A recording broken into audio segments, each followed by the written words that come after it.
Hi, everyone, and welcome to NASCAR America Splash and Go. Marty Snyder, Dale Jarrett, Kyle Petty, and Brad Daugherty joining you. Some huge news in the NASCAR world today.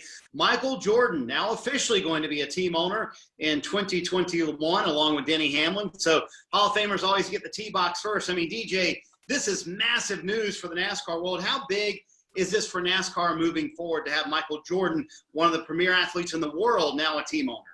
Well, it never hurts when you have someone of that stature coming into the sport and being a part of it in a very big way.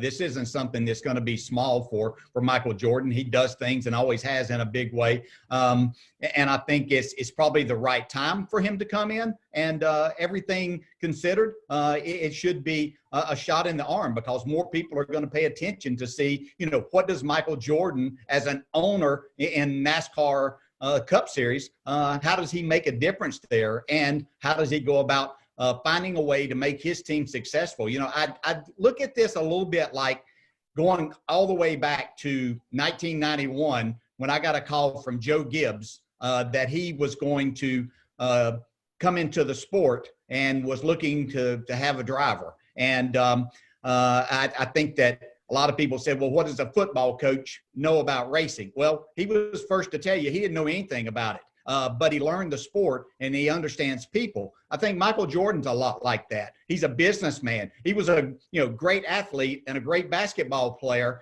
maybe the greatest ever, but that helped him become a good businessman because of all the other opportunities that came along. So, this is going to be good for the sport. Obviously, good for Bubba Wallace. He's going to get an opportunity in what looks like a really good car to showcase his talent. Brad, what was your initial reaction to hearing this news? Yeah, first thing I thought was NASCAR. This is tremendous for our sport. To have someone like Michael Jordan, who not only is a sports icon, but a cultural icon, to come in and to be an owner, to be a part of NASCAR is a huge shot in the arm. It puts a lot of eyeballs on our sport and brings us back into the kind of the center of that bullseye where people will pay attention, and the notoriety and the branding and everything that goes along with, like DJ say, arguably the second greatest basketball player, or maybe the greatest behind me. It brings along some very, very positive vibes. So it's exciting. I'm really excited for Bubba Wallace because this is something he's been asking for. So he's finally going to get the opportunity to showcase what he really has. And the really interesting thing to me in all of this, outside of Michael Jordan, is Denny Hamlin. What will his role actually be, and how will he facilitate his role as a driver and owner and maybe mentor to Bubba Wallace? I don't know, but it's obviously huge news, diversity-wise, the inclusiveness that this could create for the Michael Jordan fan base, taking a harder look at NASCAR, our sport, and maybe participating at a myriad of levels, from being fans to maybe trying to be involved in the sport as people who work on race teams, to driving race cars, to being owners. So a lot of possibilities there, and it's a very, very exciting news. Kyle, I think you could still argue, honestly, that Michael's probably one of the most recognizable athletes in the world still to this day. So to have someone of that cachet now involved in NASCAR full-time, what do you think about that? Yeah, I think, and they both hit on it. I think we look at the marketability of Michael Jordan, the marketability of where Bubba is right now, and Denny. What Denny's doing on the racetrack. But you look at that team and you think, oh my gosh, man, this thing has a ton of tentacles, a brand new owner into the sport. And we talk about it all the time. Let's bring some new owners to the sport. We talk about new drivers constantly coming to the sport, but we very rarely have an opportunity to talk about new owners. It's going to be interesting, and I agree with Brad, to see how Denny handles this. We've not really seen anybody since really Dale Earnhardt Sr., who started a team for his own son, and that's a little bit different. But to drive one car and have a team that's out there competing against you with another driver in it, that's going to be interesting. And it's going to be interesting to see what it brings back to the sport, from corporate America. That's the part that I'm waiting to see. Yeah, there's going to be fans that look at the sport, and it's going to put new eyeballs on the sport. Short term, what's it going to do for this sport long term? That's the deal. Brad Daugherty's been here a long, long time. Dale Jarrett's been here a long, long time. We can talk about other owners that have been here a long, long time.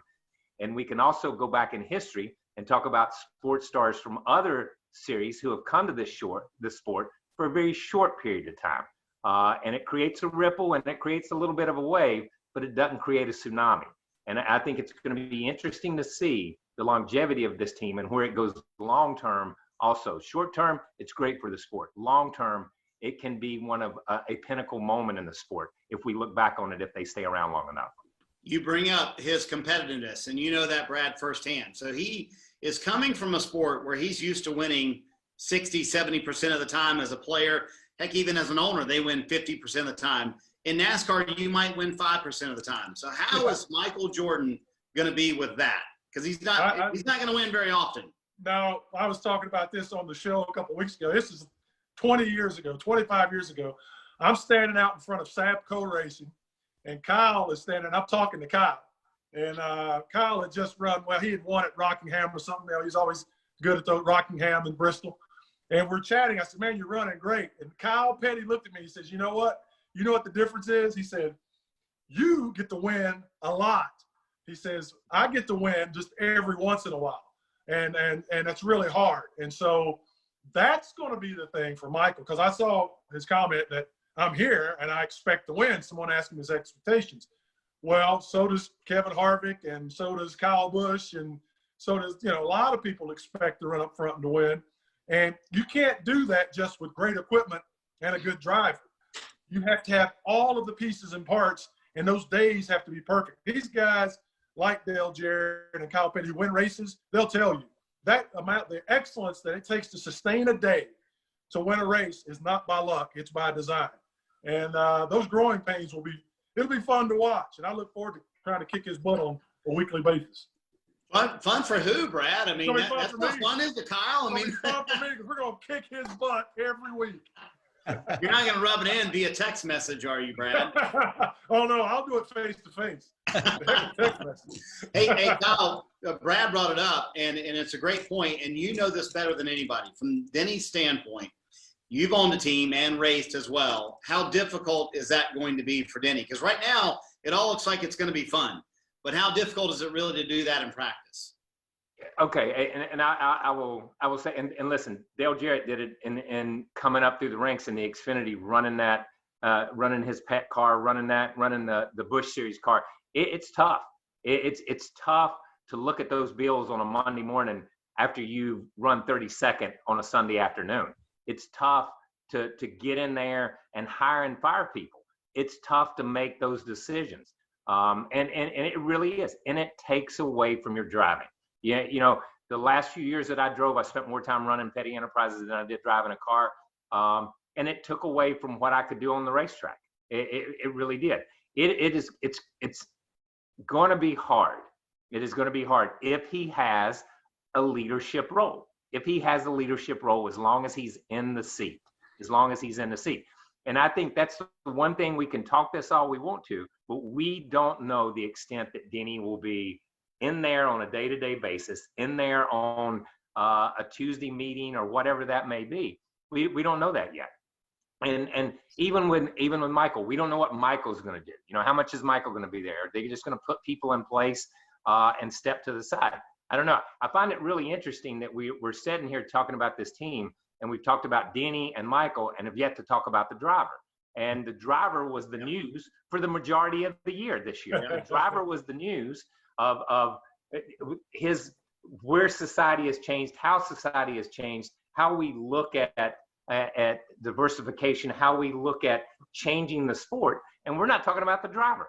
The driver has put himself on a hot plate and a hot seat, and he's got to go out there and he's got to perform. He's got to make something happen. He had a little bit of a pass at Richard Petty Motorsports because not a lot had happened there over the last 5 or 6 years. Now with Denny Hamlin and with Michael Jordan, you don't perform, you find another job. Sorry, that's how simple it's going to be. If we believe what Michael says, if we believe what Denny portrays on the racetrack week in and week out, that he's win, win, win, that's all I do, that type of attitude, then if they don't win, or at least run competitive and show that they can, it's going to be tough. And will Bubba be able to handle that type of pressure? We're going to see. And listen, athletes, and Brad knows it and Dale knows it, a lot of athletes flourish in that pressure atmosphere. They begin to blossom. They begin to come who they really are. Will we see a change in Bubba Wallace as a driver on the racetrack?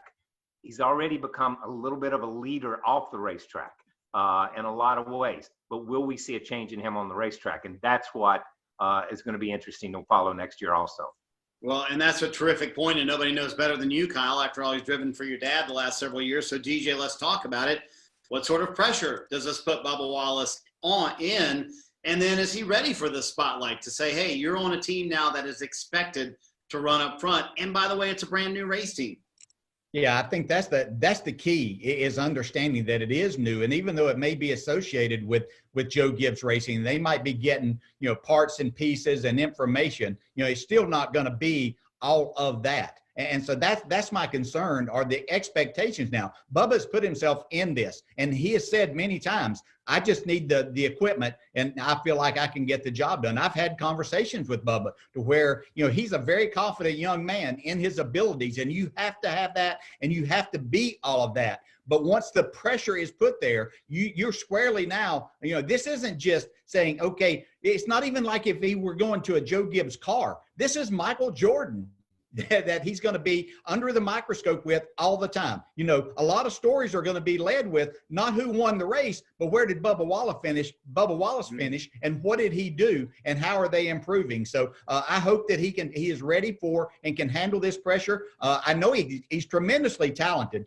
and I think given the right opportunity as this team builds and becomes better, that he'll put himself in position to win some races. I'm not going to say that he's going to, I don't know how far he can go, but it will be interesting to follow that. But the pressure is squarely on his shoulders. And, and aside from him for a second, and back to the owners here, I wonder about, because you go in thinking and you look around that there are some owners that have made money in this business. And Brad, maybe you and your team do okay in making some money. But let's look at this squarely. There are 3 manufacturers out there right now. Well, Joe Gibbs has the Toyota deal locked up. So it's not like you're going to go build an organization and take that away from Joe Gibbs. That's not happening. Rick Hendrick has been Chevrolet from the time Chevrolet was Chevrolet and in the sport of NASCAR racing. So you're not going to go get that. And Ford is basically Penske and Stewart-Haas Racing now.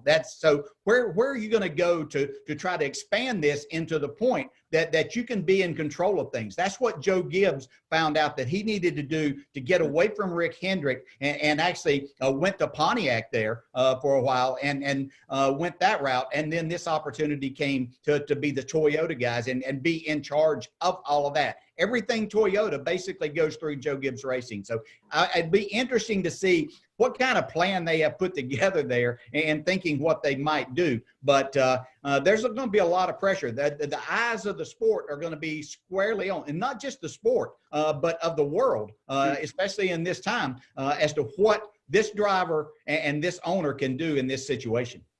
Brad, I want to wrap up with you, and I have 2 things. Number one, the significance of NASCAR now having a full-time minority owner. Obviously, you've been in ownership for a while. But number 2, are they aware as an organization what it's going to take to build a race team? Because you live it every day. You approve those checks that Tad Geschecter has to write for that race team. There's a lot to build here. Are they aware of the task that's at hand? Yeah, I think initially, having Michael Jordan, like we said before, and having his influence will be awe-inspiring. It's going to be on a national level. It could even be on a world level, kind of like when Danica Patrick came into the sport. And the same for Bubba. Now he gets to take advantage of this opportunity, but how will he take advantage of it? So that's one thing. When it comes to these race cars, though, and Dale Jarrett is 100% right. For like my race company, my race team, we make money, and as you know, Marty, really outside of the racing business with our marketing company. You don't make money racing. And when that bleeds over, you start paying bills with the money you're making with your side business, you got a problem. If you can't control, your sheet metal cost and build your own chassis and do those types of things, which we do, it is very, very expensive to race. It's very, very expensive not expensive. It's very, very difficult to participate, to be competitive. I don't know how they're going to structure that. You need people that are there every day that can communicate effectively throughout your company on a daily basis. Michael's going to have to spend a lot of time at this race shop. He's not going to be able to float in and out. It doesn't work that way. And therein lies the problem for Denny Hamlin. He's not going to be able to spend a lot of time in that race. There's no way. So they're going to rely upon other people, and they're going to find out very quickly, no matter what they do. You in today's world, you can't control the motor programs and process, but if you can't control building your own chassis, control your own sheet metal budgets and things like that, it gets so far out of control, it's crazy. So it's going to be a tough financial lesson, but he seems to be all in, and I wish him luck, and we'll see what happens. Well, a lot to unpack from the news of this week. Again, Michael Jordan and Denny Hamlin now going to start a NASCAR Cup Series team in 2021. Hall of Famer Dale Jarrett, Kyle Petty, Brad Daugherty, fun chat. Now, we could chat for like 30 minutes, guys, if we wanted to on this topic. A lot to chat about here, but it was good stuff. Thank you, guys. Thank you. All right, guys. And thank you guys for joining us here on NASCAR America Splash and Go. We'll see you soon. Hey Motorsports fans, thanks for watching. Make sure you hit subscribe before you go for all the latest news and highlights across motorsports.